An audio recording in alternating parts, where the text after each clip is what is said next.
நல்ல பழக்கம் கற்போம். வாங்க குட்டீஸ், இன்றைக்கு என்ன நல்ல பழக்கம் என்று பார்ப்போம். மரம் வெட்டக்கூடாது. படத்தை பாருங்க குட்டீஸ். மரம் வெட்டினா பறவைகள் வீடு இல்லாமல் அழுகுறாங்க. மான்குட்டி சோகமாக நிற்குது. காடே வெறிச்சோடி போச்சு. பார்த்தீங்களா குட்டீஸ்? இதனால தான் நாங்கள் மரம் வெட்டக்கூடாது.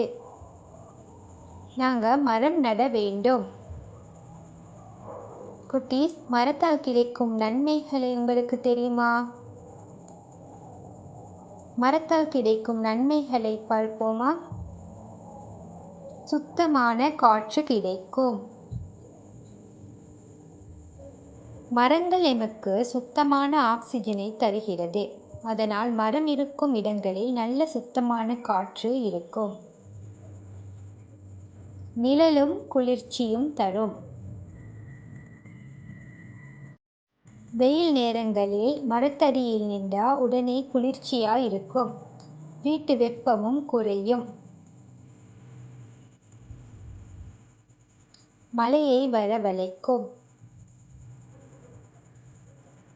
மரங்கள் நீராவியை வெளியிட்டு மழை பெய்ய உதவுது.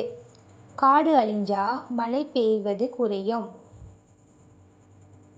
உணவும் வீடும் கொடுக்கும்.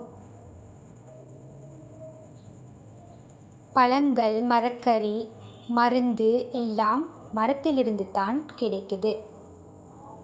பறவைகள், அணில், மான் மாதிரி விலங்குகளுக்கு வீடும் மரம்தான். அவைகள் மரங்களில் தான் வசிக்கின்றன. மண்ணை பிடிச்சு வச்சிருக்கும்.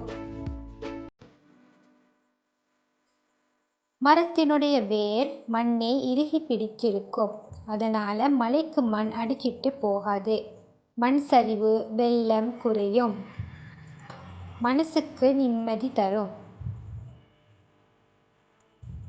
பச்சை மரங்களை பார்க்கும் போது மனசு அமைதியாகும். மனக்கவலைகள் குறையும். மரம் இருந்தா உயிர்கள் இருக்கும். குட்டீஸ், கற்றுக்கொள்ளுங்க. மரம் எம் நண்பன். மரம் எம் நண்பன். மரத்தை வெட்டக்கூடாது. மரத்தை வெட்டக்கூடாது.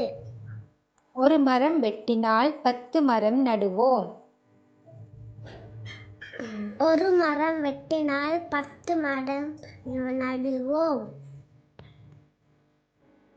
மரம் வளர்ப்போம், பயன் பெறுவோம். மரம் வளர்ப்போம், பயன் பெறுவோம்.